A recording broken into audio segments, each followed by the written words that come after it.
seem to bet up against Team Liquid. One more. Panel seem to bet up against Team Liquid. One more. Panel seem to bet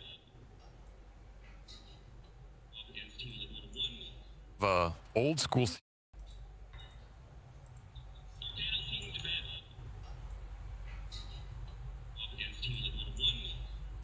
Old school.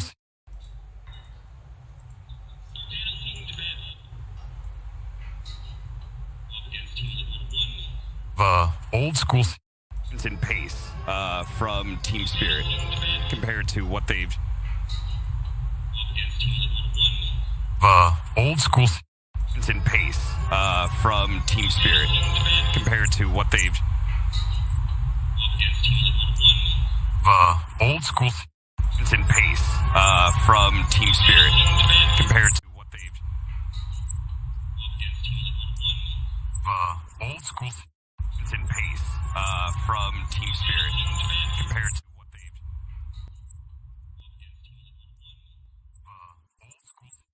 In pace from Team Spirit compared to what they've. On the flip side, you know, if they don't play that super fast tempo, we've seen this miCKe get really out of hand this patch.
Get the route to kill Mira.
Get up to your levels.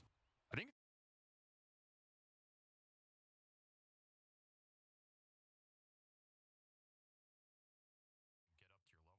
or it's going to run you over. And this Kunkka was their answer. Part of it might be this is one of the few mid heroes with super long range catch going into that early mid game period. Yeah. Where Coddle, basically, you don't want to have to build spell immunity on this hero. So it'll be interesting to see if you can ever get some of these long range X's, kind of play the Coddle's game with the super long range disable. Yeah, I was a little bit concerned when I saw that they were going to be doing Coddle mid, you know, Tokyo. I feel like they have a lot of lockdown for it, right? They've got, you know, if he ever gets hit by a Purge, that's going to suck. Blink Burrow Strike is obviously super scary. X is pretty long range catch. I mean, catch is nice, but it... Do you see that? He used the Torrent to stop the blast. The blast goes off early enough that the range creep doesn't get one shot. He denies the range creep. I mean, this guy's a monster. That's smart. That's smart right there. Matuma Man. Oh, dear. This was supposed to be a lane that was supposed to go Liquid's way, but they actually get the lone druid kill, and now they're going to get a ton of damage. They're going to get a double kill here as Insania cuts his way through the trees, but an arrow finds its mark. Mira with the double. Ooh, man. They may be laughing, but I'm sure Team Spirit are in higher spirits as they are certainly taking this laning phase by storm. They came to play today. I'll tell you that much. There's a lot of little things going their way on these lanes. The early body blocks, abusing some of the equilibrium advantage. TORONTOTOKYO just playing these early waves to perfection here. Already up to that double bracer, so he gets the extra regen to be able to stay on this lane. Yeah. Team Spirit's definitely going to be happy about this one. Oh, he doesn't have a bear for 40 seconds, so he must have resummoned, then died. And now he's going to have to play the lane without the bear. And this is not ideal for the Lich either. This Lich hero is really a hero that wants that early part of the lane to go his way. He wants to be able to abuse the high damage level nukes, give his carry a good head start, because he can get under level pretty fast, and he's going to boot on the map. They've got the X into arrow combination. miCKe is going to die again in TORONTOTOKYO, and the rest of Team Spirit just sprinting ahead of Liquid, it feels like now. That's also a benefit of that top lane going better. Mira feels confident enough he can leave that Sand King for a little and get the mid rotation. Right. This is exactly what you want to have happen with this Kunkka Mirana lineup, because now Kunkka's going to get his level 6 pretty fast. Collapse, he's fighting 1v2. Yeah, they're going to throw out a sentry. Mira's already back in town, so Matuma Man's going to have to back away. He's got to respect their Starstorm. The arrow comes out, but it doesn't quite land. And Mira, he's not careful. He may not even need... Okay, he does get the root. Of course he does. Matuma Man... He, Stepped up too far, wait, though. what? Did he just get straight up level 3 burrow strike? He did not expect that bit. He did not, and Collapse knows it. Cheeky little play. This is not often you see 3-1-1 on a Sand King in a kind of a skirmish lane like this, but they are making it pay off. And probably more common with the Mirana dual lane, since you can play for the kills, and they were getting the kills early. And again, the fact that he can't stay in Sandstorm against the fear of the bear. So yeah, a lot of reasons to go at different builds. And but this lane, I mean, this lane stage is a disaster for Liquid. Like, you just look at, I mean, I hesitate to go to net worth this early in the lane stage, but this Coddle net worth got obliterated off mid, and you do not see it this often that the mid is doubling up a Coddle. No. And by the way, Epicenter's up, so that is going to be Matuma Man's third death. Oh, goodness. All right, time to take a moment and reset for Matuma Man, because he's got to be a little bit tilted.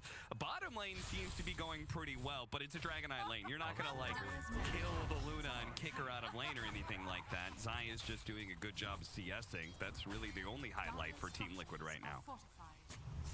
Dragon Knight, he can do Dragon Knight things, but TORONTOTOKYO, he's doing Admiral things, sailing the seas and stealing the stacks. Bringing miCKe over, but Boxy is here as well with the double damage rune. They're going to get a lot of damage onto TORONTOTOKYO here, but here comes the combination. The boat is going to be dodged, though. They don't have any disables left, so TORONTOTOKYO does manage to get out, but they took a large part of this stack there. It was just a little 2-stack, as Mira had been stopping the Lich from being able to do a whole lot beforehand, but yeah. That's forced rotation, even Boxy being there. That means there's a 2v1 bottom. Just more free farm for this Luna. Miposhka can even give him the solo XP here if he wanted to. Or just do pulls. Shadow Demon, he's one of these heroes who he benefits a lot from the levels. If his carry's not getting pressured, he doesn't have to buy as much regen. This hero getting to faster boots, faster arcanes is a huge deal for him. Yeah, which is very smart. Zai recognizes that possibility. He actually body blocks the easy camp instead of playing inside of the lane, as otherwise the creep equilibrium's heading his way, so there's no rush to be jumping on these creeps. I'm sure Boxy doesn't really want to be mid in terms of the Frost Shield impact and does so much magic damage, the Shadow Demon Purge later. Yeah, that's true. Sustained long fight with the Boat Rum, so it's not going to be some insta get out of jail free card this game. And we're seeing this Kunkka just, he's getting out of control. We saw the Tumbler toy abuse there too. Yeah, that was nice.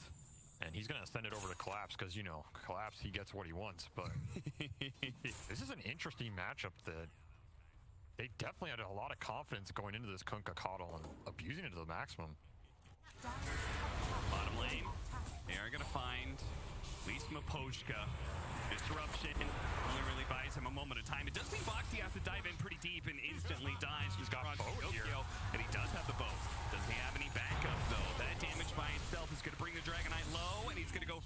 last cleave. Doesn't even need it, actually.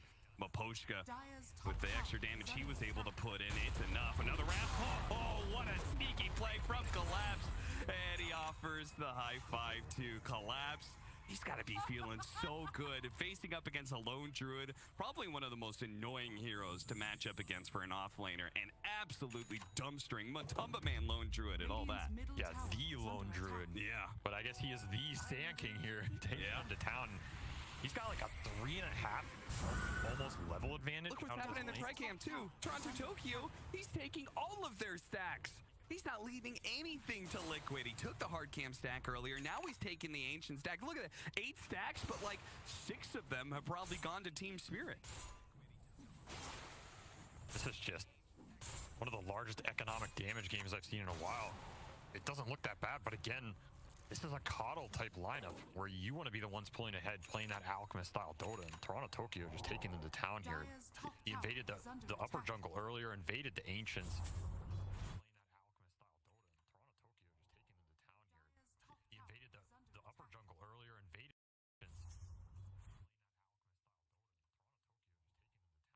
Will not survive the outset. They did manage to get the pick off on Collapse at the same time. It was a heavy rotation of both supports to be able to get that kill. So both teams mirroring each other in that regard, bringing down the opposing offlaner.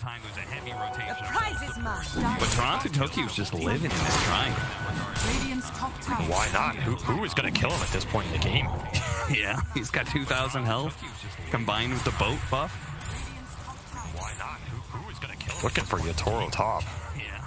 Oh yeah, he's gonna come back with his Mask of Madness to farm this hard camp.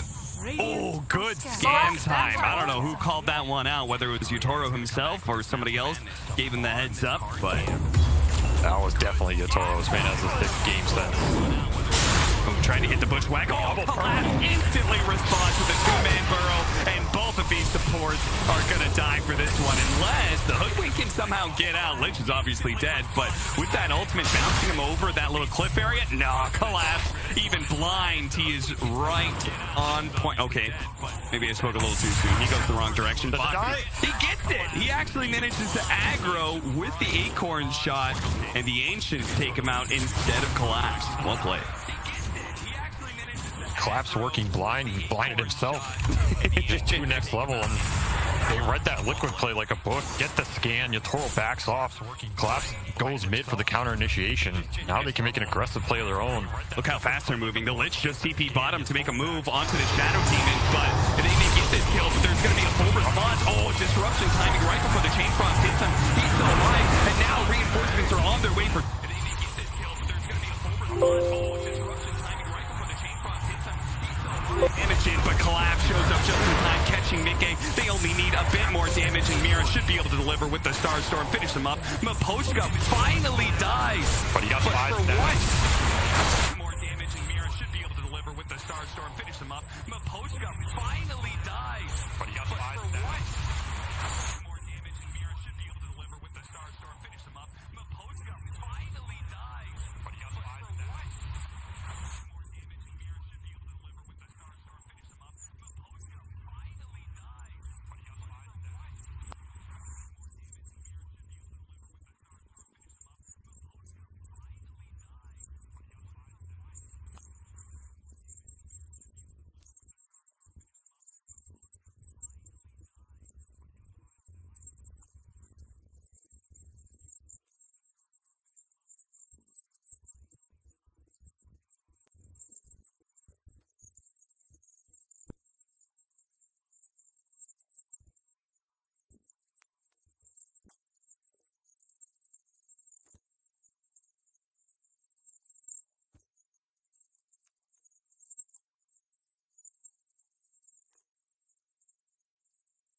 Point. They're just going to keep picking you off and then invading your jungle over and over again as they find Boxy in the bottom lane pretty easily.